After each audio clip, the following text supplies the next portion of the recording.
विश्वविद्यालय को गहलोत साहब ने बोला है कि बाहुबल धनबल। पिछली बार जैसा कि पता है राजस्थान विश्वविद्यालय से मंत्री जी, कैबिनेट मंत्री जी की बेटी चुनाव लड़ती है, वो धनबल के भरोसे चुनाव लड़ती है। वहाँ पर वैभव गहलोत जी पूरी सरकार को लेके एनएसए को जिताने की कोशिश करते हैं, वो हो गया बाहुबल।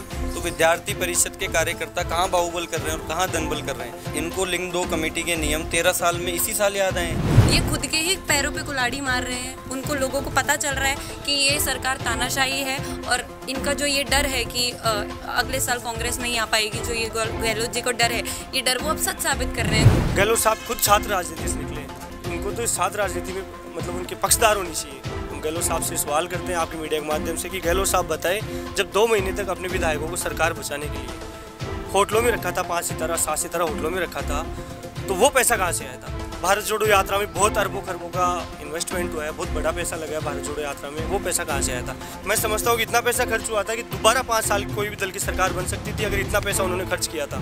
तो अभी हमारे साथ कुछ छात्र नेता मौजूद है, मनु दादीज, विष्णु कुमार मीणा, ये सभी यहाँ पे दावेदारी कर रहे थे, काफ़ी समय से यहाँ पे तैयारी कर रहे थे, छात्रों के मुद्दे उठा रहे थे। लेकिन जो बीती रात को जो फैसला लिया गया उससे कहीं ना कहीं इनको ठेस पहुँची है, आक्रोशित है। तो इनसे बातचीत करते हैं, क्या मानना है जो निर्णय लिया गया है नई शिक्षा नीति के हवाले से, एडमिशन के हवाले से और चुनाव की प्रक्रिया को लेकर जो फैसला है इससे आप संतुष्ट है या कैसा लगा आपको? ये फैसला बिल्कुल गलत है। जैसा कि सरकार ने पिछले साल चुनाव कराए थे, जब भी विद्यार्थियों के यहाँ एडमिशन नहीं थे, उस दौरान भी विद्यार्थी परिषद के कार्यकर्ताओं और हमने पानी की टंकी पर चढ़कर मतलब कई तरीक़ों से प्रदेशव्यापी आंदोलन किया। उसके बाद इन्होंने निर्णय लिया कि 100% मतदान करा के और एडमिशन करा के हम चुनाव कराएंगे। लेकिन बात यह है कि इस साल आनन फानन में सरकार रात को 1:30 बजे बंद कमरे में बैठकर एक काला अध्यादेश निकाल देती है कि छात्र संघ चुनाव राजस्थान में नहीं होंगे और हवाला देते हैं नई शिक्षा नीति का। तो हम ये सरकार को बताना चाहते हैं, सरकार से ये पूछना चाहते हैं कि विश्वविद्यालय में कई प्रोफेसरों के रिक्त पद हैं, क्या शिक्षा व्यवस्था उसमें नहीं डरी हुई? और कहीं ना कहीं ये देखने को मिल रहा है कि विश्वविद्यालय को गहलोत साहब ने बोला है कि बाहुबल धनबल। पिछली बार जैसा कि पता है राजस्थान विश्वविद्यालय से मंत्री जी, कैबिनेट मंत्री जी की बेटी चुनाव लड़ती है, वो धनबल के भरोसे चुनाव लड़ती है। वहाँ पर वैभव गहलोत जी पूरी सरकार को लेके एनएसए को जिताने की कोशिश करते हैं, वो हो गया बाहुबल। तो विद्यार्थी परिषद के कार्यकर्ता कहाँ बाहुबल कर रहे हैं और कहाँ धनबल कर रहे हैं। तो ये सरासर गलत निर्णय है। विद्यार्थी परिषद प्रदेशव्यापी आंदोलन करेगी और सरकार से हम मांग करते हैं कि छात्र संघ चुनाव को जल्दी से जल्दी तिथि घोषित की जाए। अशोक गहलोत का कहना था कि जो MP MLA के चुनाव होते हैं, जितने पैसे उन चुनाव में लगते हैं उतने पैसे यहाँ पे ये स्टूडेंट है, ये छात्र है, ये लगा रहे हैं। जैसा कि आपको पता है कि इनको लिंग 2 कमेटी के नियम 13 साल में इसी साल याद आए हैं, क्योंकि इस साल विधानसभा चुनाव सरकार डरी हुई है। विद्यार्थी परिषद ने लगभग 200 किलोमीटर की पैदल न्याय यात्रा, जो पूरे राष्ट्रीय लेवल पर पहली बार हुई होगी, पूरे नेशनल स्तर पर 200 किलोमीटर पैदल चलकर 500 कार्यकर्ता करौली से जयपुर कूच करते हैं। और विश्वविद्यालय में 10,000 की संख्या में हमारी बहनों की सुरक्षा, भ्रष्टाचार और बेरोजगारों के मुद्दों को उठाते हैं। तो उससे सरकार डरी हुई, इसलिए छात्र संघ चुनाव कराए हैं। पिछली बार भी NSUI के मतलब किसी विश्वविद्यालय में एक भी सीट नहीं आई थी और इस बार भी ऐसी स्थितियाँ हुई, सरकार ने सर्वे कराया और छात्र संघ चुनाव को स्थगित किया। ये कहीं ना कहीं सरकार डरी हुई है, इसलिए छात्र संघ चुनाव नहीं कराना चाहती। अभी हमारे साथ दिव्यांशी खंडेलवाल है, ये प्रतिनिधि है महारानी कॉलेज से, इनसे बातचीत करते हैं। ये जो फैसला लिया गया है ये कहीं ना कहीं छात्रों में आक्रोश है, विरोध कर रहे हैं। पुलिस ने कुछ विरोध करने से पहले ही कदम उठा लिया और गिरफ्तार कर लिए, कई छात्रों को पकड़ के ले गई, गाड़ी जब्त कर ली गई। क्या मानना है आपका? जी बिल्कुल, ये सब गलत है और ये होगा मतलब तानाशाही अगर वो कर रहे हैं तो वो तानाशाही उनकी इस लेवल तक बढ़ती जा रही है। तो एक तरीके से लोगों को ये पता चल रहा है, ये खुद के ही पैरों पे कुल्हाड़ी मार रहे हैं। उनको लोगों को पता चल रहा है कि ये सरकार तानाशाही है और इनका जो ये डर है कि अगले साल कांग्रेस नहीं आ पाएगी, जो ये गहलोत जी को डर है, ये डर वो अब सच साबित कर रहे हैं। खुद के पैरों पे कुल्हाड़ी मार रहे हैं कि ये करने के बाद अब क्या उनको लगता है कि अब उनकी सरकार आ जाएगी? क्या उनको लोग समर्थन देंगे उनकी ये तानाशाही देखकर? यहाँ पे जो छात्र नेता है उनको छोड़ के नियमित छात्र नहीं आ पा रहे। जो अच्छा चलो इन सब की बात छोड़ के ये करते हैं कि इनका कहना है कि ये छात्र संघ चुनाव नहीं होने चाहिए। तो मैं ये कहना चाहती हूँ कि अब यहाँ पे सरकार ये चला पाएंगे क्या यूनिवर्सिटी? यहाँ पे अगर कुछ भी काम होता है तो वो इसलिए होता है क्योंकि हम लोग उसके पीछे लगे हुए हैं, हम लोग भागा दौड़ी कर रहे हैं, इस वजह से होता है। अभी काउंसलिंग हुई, अगर हम लोग यहाँ पे कुछ नहीं कर रहे होते तो शायद काउंसलिंग वो जो अभी जो 6,000 बच्चे हैं उनमें से 1,000 भी नहीं रह पाते, क्योंकि बच्चों को इन्फॉर्मेशन दी ही नहीं जाती, यहाँ से बच्चों को बताया ही नहीं जाता। हम एक बच्चे को कॉल कर रहे हैं, हम उनके डॉक्यूमेंट जमा करवा रहे हैं, इस वजह से ये सब हो पा रहा है, नहीं तो ये नहीं ही हो पाता। यहाँ पे ये जो जितना भी प्रशासन है ये इसके लायक ही नहीं है कि ये कुछ कर पाए। सुरक्षा की बात कर लो, किसी भी एक मुद्दे की बात कर लो जो होता है, अगर यहाँ पे कोई फंक्शन भी हो रहा है तो वो इसलिए हो रहा है क्योंकि हम लोग जोर दे रहे हैं कि वो करवाओ, नहीं तो वो नहीं हो पाता।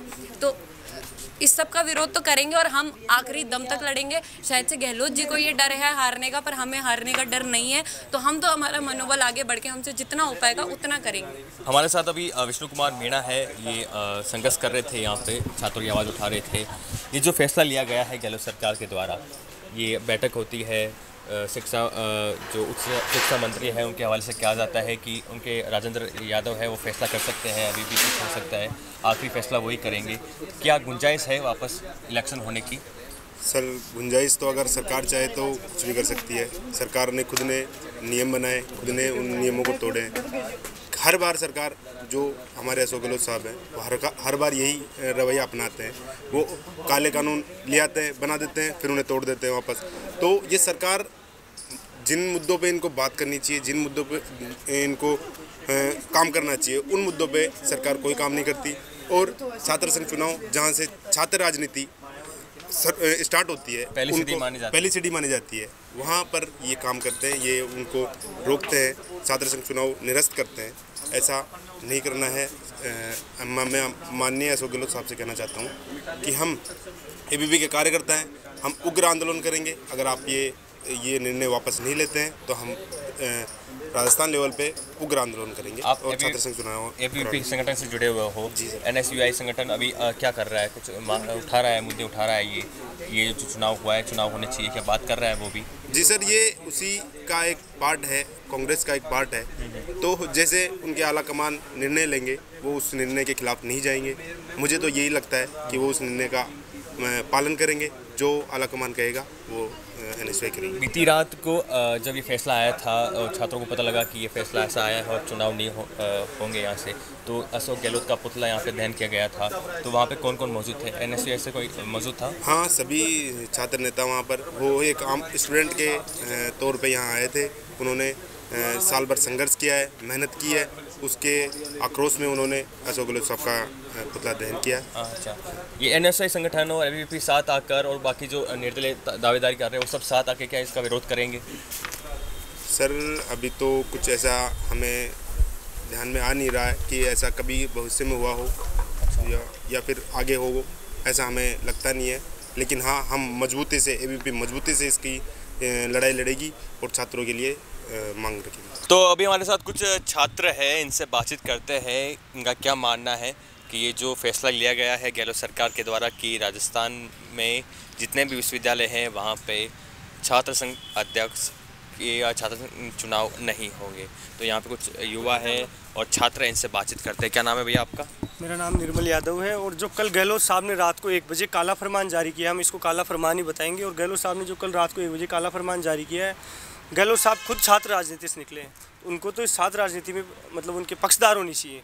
और जो इन्होंने इस तरह की जो एक युवाओं के खिलाफ चुनाव नहीं लड़ने का जो अध्यादेश जारी किया वो बहुत गलत है। और हम मांग करते हैं गहलोत साहब चुनाव करवाए। गहलोत साहब कल स्टेटमेंट दे रहे थे, बोल रहे थे मीडिया के अंदर कि छात्र राजनेता ये सारे पैसे कहाँ से ला रहे हैं। हम गहलोत साहब से सवाल करते हैं आपके मीडिया के माध्यम से कि गहलोत साहब बताएं, जब 2 महीने तक अपने विधायकों को सरकार बचाने के लिए होटलों में रखा था, 5 सितारा 7 सितारा होटलों में रखा था, तो वो पैसा कहाँ से आया था? भारत जोड़ो यात्रा में बहुत अरबों खरबों का इन्वेस्टमेंट हुआ है, बहुत बड़ा पैसा लगा है भारत जोड़ो यात्रा में, वो पैसा कहाँ से आया था? गहलोत साहब खुद की अस्मिता बचाने के लिए लड़ाई लड़ रहे हैं। छात्र राजनेता या छात्र नेता जो लड़ाई लड़ रहे हैं, आज छात्रों की लड़ाई लड़ रहे हैं, वो गलत थोड़ी है। गहलोत साहब को त्वरित चुनाव की तिथि देनी चाहिए और चुनाव करानी चाहिए। चुनाव एक अच्छी नई नीति मजबूत बनाता है। छात्र राजनीति से निकलेगा तो अलग अलग जगह जाएगा। प्रदेश के किसी भी कोने से कोई छात्र आता है तो वो यहाँ मजबूती से अपने छात्रों की लड़ाई लड़ता है, तो वो गलत थोड़ी है।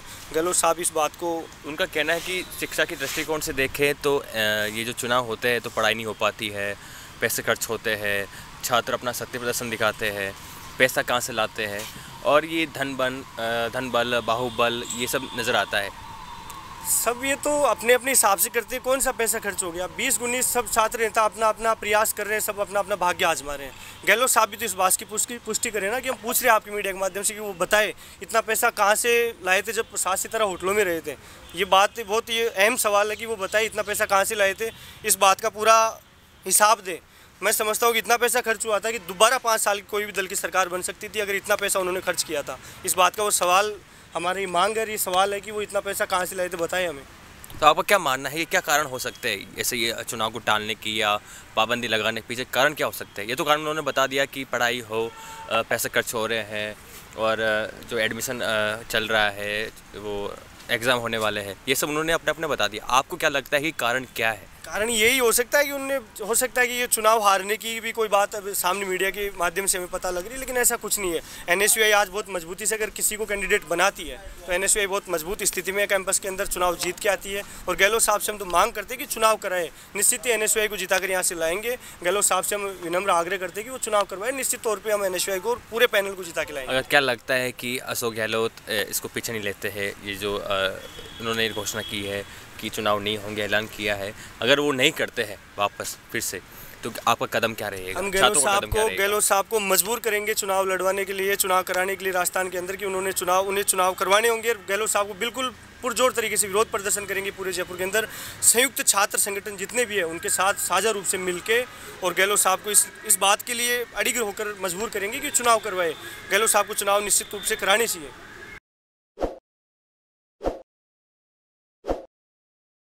ताज़ा खबरों के लिए विजिट करें द फैक्ट इंडिया की वेबसाइट और डाउनलोड करें द फैक्ट इंडिया ऐप।